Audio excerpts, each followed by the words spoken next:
ইন্ডিয়ার ইশারায় ডক্টর ইউনূসের বিরুদ্ধে মামলা। আপনি এখন দেখবেন ডক্টর ইউনূসের বিরুদ্ধে মামলাগুলো দিচ্ছে কারা। ডক্টর ইউনূসের বিরুদ্ধে এই প্রোপাগান্ডা, মিথ্যা অপপ্রচার চালাচ্ছে কারা।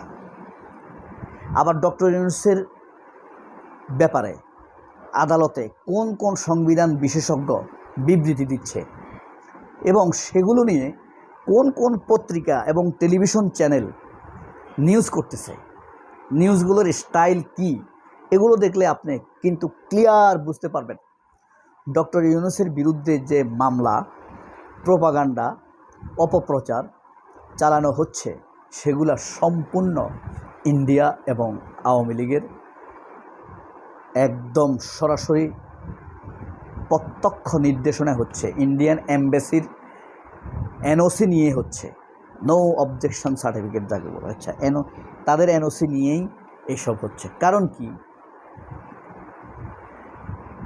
হাসিনারকে রিলেভেন্ট করার জন্য সামনে যে প্রধানতম বাধাগুলো হচ্ছে এনসিপি, ডক্টর ইউনূস, তারেক রহমান, এরা পুরা বিএনপি না, বিএনপির বিরুদ্ধে কিন্তু ইন্ডিয়ানপন্থী প্রচুর লোক আছে। এখন একটি শক্তি, একটা করে শক্তিকে, হাসিনা বিরোধী শক্তিকে দমাই দিতে হবে। এই কারণে তারা সবার আগে বড় শক্তিটিকে ধরেছে, ডক্টর ইউনূসকে ধরেছে। খেয়াল করলে দেখবেন ডক্টর ইউনূসের বিরুদ্ধে বিবৃতি দিচ্ছে শাহাদিন মালিক। সে সংবিধান বিশেষজ্ঞ, লিখতেছে সংবিধান বিশেষজ্ঞ শাহাদিন মালিক। শাহাদিন মালিক মোটেই সংবিধান বিশেষজ্ঞ না, সে একজন কর্পোরেট লয়ার। তাকে পত্রিকা যখন লেখে সংবিধান বিশেষজ্ঞ, তো আমরা তো মনে করি সংবিধান বিশেষজ্ঞ। আসলে সে হলো বিভিন্ন কোম্পানির পক্ষে। এই যে ধরেন বড় বড় বসুন্ধরা কোম্পানি আইনগত বিপদে পড়ছে না, মেঘনা গ্রুপ পরিবেশ বিষয়ক কোনো বিপদে পড়ছে, আইদার আপনার এই যে হামিম গ্রুপ, এই যে চ্যানেল 24-এর মালিক কোনো বিপদে পড়ছে, এগুলোর পক্ষে কোটি কোটি টাকা নিয়ে তাদের পক্ষে মামলাগুলো লড়ে। এর হলো কর্পোরেট আইনজীবী মূলত। হ্যাঁ, এই হলো এখন ইউনূসের বিরুদ্ধে বিবৃতি দেয়। দেখবেন ডক্টর ইউনূসের ব্যাপারে বিরুদ্ধে মামলাগুলো সামনে আনছে কারা, মফিদুল ইসলাম, মকবুল, তারপরে পান্না আইনজীবী জাসদের, যে নাকি হাসিনারে আনানোর জন্য জামায়াতকে গালাগালি করে দেয়, জাসদের মানে আওয়ামী লীগ আর কি। এরা সবাই কিন্তু দেখবেন ইউনূসের বিরুদ্ধে কথা আদায় করে, আমাদের মধ্যে সম্মতি আদায় করে, আমরা যাতে ভাবতে শুরু করি ইউনূস অপরাধী। এরপরে এই বক্তব্যগুলো নিয়ে নিউজ করবে কে? কালবেলা, কালের কণ্ঠ, বাংলাদেশ প্রতিদিন, যেগুলো ভারতপন্থী, চ্যানেল 24, নিউজ 24, হ্যাঁ, Bangla news, BD news, independent TV, বিশেষ করে আরও তো আছেই। এরা প্রথম আলো ট্র্যাক ঠিক করে দেয়, প্রথম আলো ধরবে সবার শেষে, গুরুত্ব ইন্ডিয়ানপন্থীদের গুরু। তারপরে এই নিউজগুলো নিয়ে আবার টকশোতে আলোচনা করবে কে জানেন? মঞ্জুর আলম পান্না, তারপরে আপনার নবনীতা চৌধুরী, হ্যাঁ, তারপরে আপনার এই নাজনীন মুন্নি, শাহনাজ মুন্নি, এরপরে আপনার মাসুদ কামাল, আনিস আলমগীর, আবু আলম শহীদ খান, নাহরিন,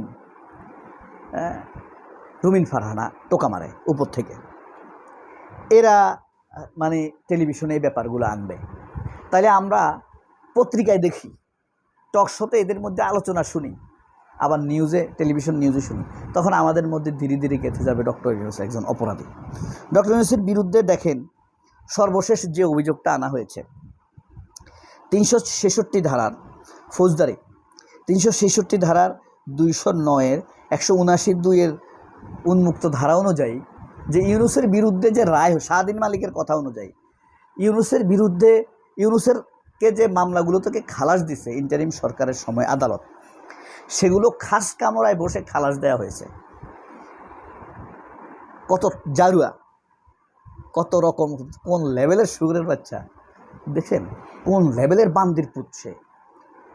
অথচ তার বিরুদ্ধে যে মামলাগুলোর রায় দেয়া হয়েছে, মামলাগুলো যে রুজু করা হয়েছে, সেগুলো খাস কামরায় বসেই রুজু করা হয়েছে। সেই কথা এই শাহদিন মালিকের বাচ্চা বান্দির পুতে বলে নাই। হারাম খেয়ে যাকে জন্ম দেয়া হয়েছে এই শাহদিন মালিক সেটা বলে নাই। আরেকটা ব্যাপার, খাস কামরায় বসে রায় দেয়া যাবে না, এই কথা কি কোথাও আছে? আইনের কোথাও নাই, প্রথম কথা। দ্বিতীয় কথা হলো 2009 সালে, 8 সালের 29 ডিসেম্বর বিডিআর বিদ্রোহের 3 মাস আগে শেখ হাসিনাকে তার MiG-29 থেকে শুরু করে সকল মামলায় খালাস দিয়েছে আদালত, খাস কামরায় বসে। এইটা নিয়ে এই শাহদিন মালিকেরা, জেডাই খান পান্নারা কোনো সাউন্ড করেছে? করে নাই। এরপরে আপনি দেখবেন আপনার কারাই নিউজগুলো করে, চ্যানেল আই, চ্যানেল এগুলো তো বললাম। আর ডক্টর ইউনূসের বিরুদ্ধে অভিযোগগুলো কি?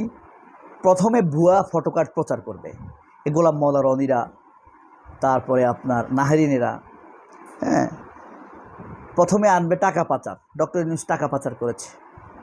এরপরে আনবে সুইস ব্যাংকে 17 বছরে যা হয়েছে তার 40% বেশি হয়েছে সুইস ব্যাংকে। সুইস ব্যাংকে নাকি ডক্টর ইউনূস টাকা পাচার। গোলাম মওলা রনির মতো বাস্টার্ড এই লোক এই ধরনের নিউজ প্রচার করছে। অথচ সেটা ছিল বাংলাদেশের রপ্তানি আয়ের অ্যাডভান্স পেমেন্ট।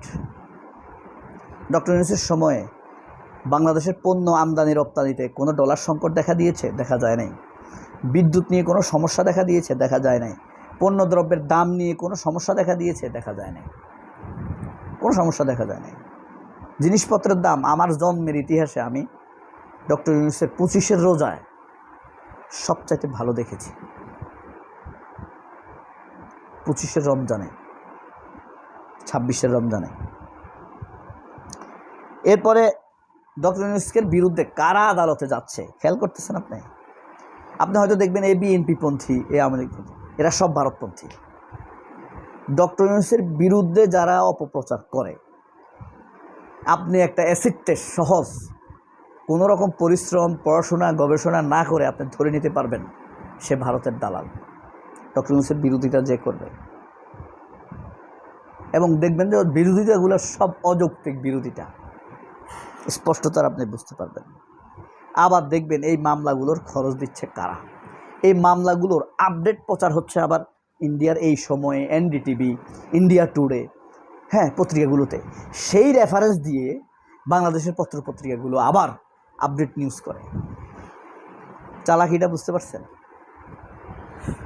ইউনূসকে হাসিনা এখনও ভয় পাচ্ছে।